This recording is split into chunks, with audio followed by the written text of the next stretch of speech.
வாழ்க வளமுடன். குருவே துணை. ஜோதிட நண்பர்கள் அனைவருக்கும் வணக்கம். உங்களுக்கு வரக்கூடிய வாழ்க்கை துணை எந்த ராசி எந்த லக்கணம் ஜாதகத்தில் அறியலாம்.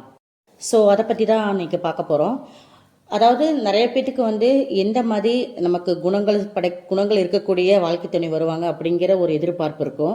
இல்லை என்னோட ராசிக்கு ஆப்போசிட்டில் எந்த மாதிரி ராசி இருப்பாங்க அப்படிங்கிற மாதிரி எதிர்பார்ப்பு இருக்கும். ஏன்னா இப்போ மேக்ஸிமம் இந்த யூடியூப்பை பார்த்துட்டு ஒரு முக்கால்வாசி பேர் ஜோதிடராக அப்படியே படிச்சுட்டு வர்றாங்க. அவங்களே ஜாதகத்தை படிக்கிற அளவுக்கு பார்க்குற அளவுக்கு ஓரளவுக்கு நாலேஜபிளாக வந்துட்டுருக்காங்க. அப்போ அவங்களுக்குள்ள இந்த ராசி நமக்கு செட் ஆகுமா ஆகாதா அப்படிங்கிற மாதிரி அவங்களோட மனநிலை இருந்துகிட்ருக்குன்னு சொல்லலாம். அப்போ ஓரளவுக்கு எடுத்து சொல்லலாம், அக்யூரேட்டாக சொல்ல முடியாது. ஓரளவுக்கு இந்தந்த டைப்பில் இந்தந்த இடத்துல இந்த மாதிரி ஒரு வாய்ப்புகள் இருக்குது. உங்களுக்கு இந்த ராசியில் வர்றதுக்கு வாய்ப்பு இருக்குது, இந்த லக்னத்தில் வர்றதுக்கு வாய்ப்பு இருக்குது, இந்த நட்சத்திரத்தில் வர்றதுக்கு வாய்ப்பு இருக்குது, இந்த நட்சத்திர அதிபதியோட ராசி லக்னமாக வர்றதுக்கு வாய்ப்பு இருக்குது அப்படின்னு எடுத்துக்கலாமே தவிர அக்யூரேட்டாக சொல்கிறதுக்கு எல்லாத்துக்குமே டைம் கரெக்டாக இருக்கான்னு சொல்ல முடியாது. ஸோ நிறைய விஷயங்கள் இப்படி தான் பார்க்கப்பட்டது. அப்போ இதில் நிறைய விஷயங்கள் இருக்குது. அதில் ஒரு சில விஷயம் மட்டும்தான் இன்றைக்கி நான் சொல்ல போகிறேன். இப்படியும் பார்க்கலாம், இப்படி பார்த்தா கூட உங்களுக்கு வரக்கூடிய வாழ்க்கை துணை இந்த ராசி இந்த லக்கணமாக இருக்க வாய்ப்பு இருக்குது அப்படின்னு கூட நம்ம எடுத்துக்கலாம் அப்படிங்கிறக்காக இந்த பதிவு. இப்போ ஒரு ஜாதகம்னு எடுத்துக்கிட்டிங்க அப்படின்னா லக்னத்தில் என்ன கிரகம் இருக்குது, லக்னத்தில் எல்லா லக்னம் எல்லா ராசிக்கும் பார்த்தீங்க அப்படின்னா 3 நட்சத்திரங்கள் அந்த ராசியில் இருக்கும். இப்போ ஒருத்தருக்கு துலா லக்னம்னு வச்சுக்கோங்களேன். துலா லக்னம் அப்படின்னா அதுக்கு 7ஆம் இடம் என்ன ஒரு மேச லக்னம். அப்போது துலா லக்னத்துக்கு 2ஆம் இடம் 7ஆம் இடம் 8ஆம் இடம் இதுதான் திருமண பாவங்கள் சொல்லப்படுது. அப்போ அந்த திருமண பாவத்திலேயே இருக்கக்கூடியதே நீங்கள் பலனாக கூட எடுத்துக்கலாம். எப்படி எடுத்துக்கலாம், இது ஒரு வகை அப்படி தான் சொல்ல வரேன். எப்படின்னா இப்போ உங்களுக்கு துலா லக்னம் இருக்குது அப்படின்னா ஒரு ஆண் ஜாதகமாக இருக்கட்டும் பெண் ஜாதகமாக இருக்கட்டும், அப்போ நான் துலா லக்னத்தில் வர்றதுக்கு வாய்ப்பு இருக்குது, அல்லது விருச்சிக லக்னத்தில் வர்றதுக்கு வாய்ப்பு இருக்குது. அதுக்கு ஆப்போசிட் 7ஆம் இடம் 8ஆம் இடம் சொல்லக்கூடிய மேச லக்னம் ரிஷப லக்னம். இந்த மாதிரி லக்னத்தில் உங்களோட வாழ்க்கை துணை லக்னமாக வர்றதுக்கு வாய்ப்பு இருக்குது, அல்லது ராசியாக வர்றதுக்கு வாய்ப்பு இருக்குது. இது மேக்ஸிமம் ஒரு 80% ஒத்து போகுங்க.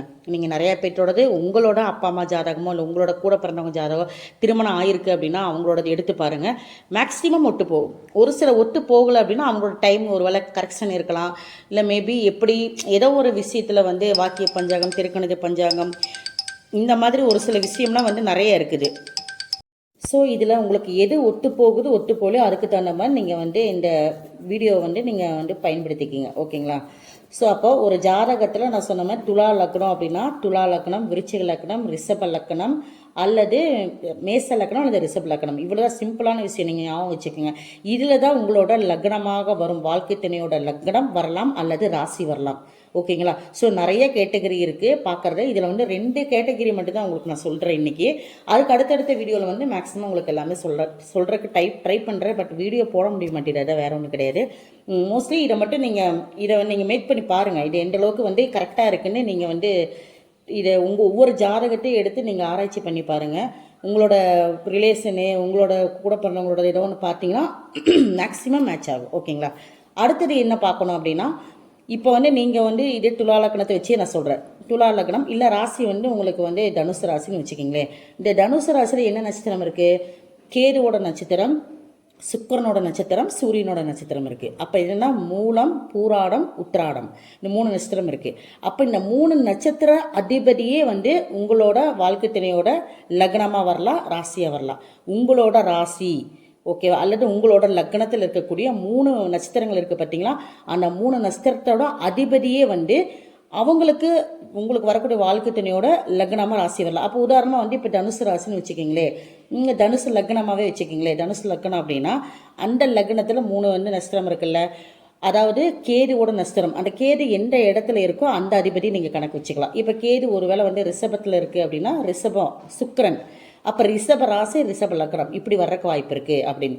அடுத்தது பூராடங்கிறது சுக்கிரன். அந்த சுக்கிரன் தான் துலாத்துக்கும் வரும் ரிஷபத்துக்கும் வரும். அப்போது மேபி துலா லக்னமாக இருக்கலாம், துலா ராசியாக இருக்கலாம், இல்லை ரிஷப லக்னம் ரிஷப ராசியாக இருக்கலாம் அப்படின்னு எடுத்துக்கலாம். இல்லை அந்த துலா லக்னத்துக்கு அந்த லக்ன அதிபதி சுக்கிரன் எங்கே இருக்குன்னு பாருங்கள், அந்த லக்னம் அல்ல ராசி கூட வர்றக்கு வாய்ப்பு இருக்குது.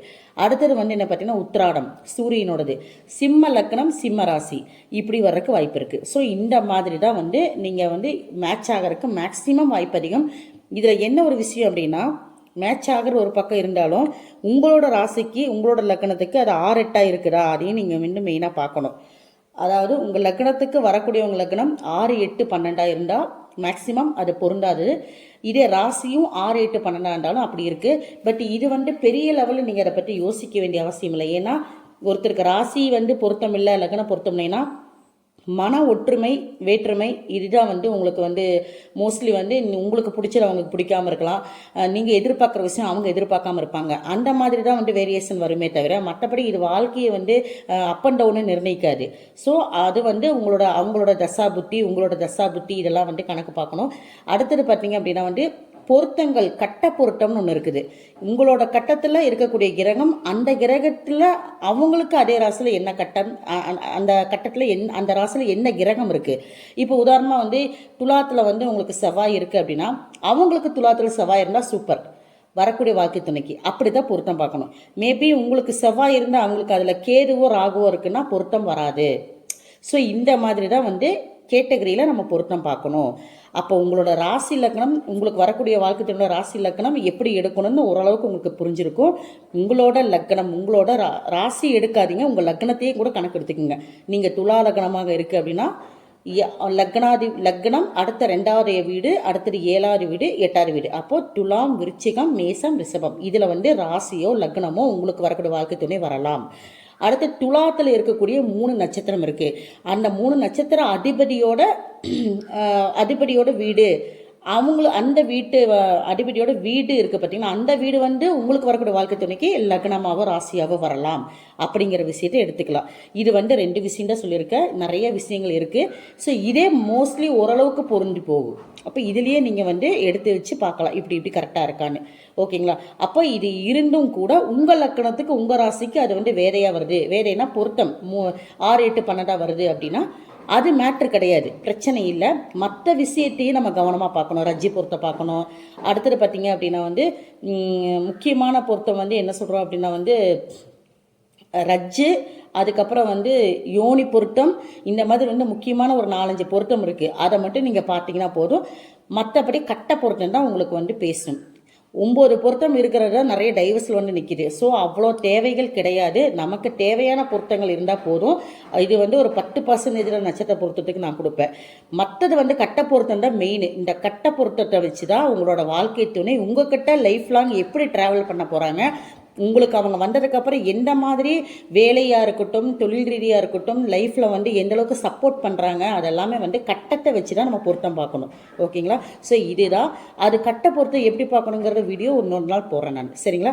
ஸோ இந்த மாதிரி கேட்டகரியில் தான் வந்து நீங்கள் வந்து பார்த்தீங்கன்னா ஓரளவுக்கு உங்களுக்கு மைண்டில் ஃபிக்ஸ் ஆகும். ஓகேங்களா? ஸோ மீண்டும் அடுத்த பகுதியில் சந்திப்போம்.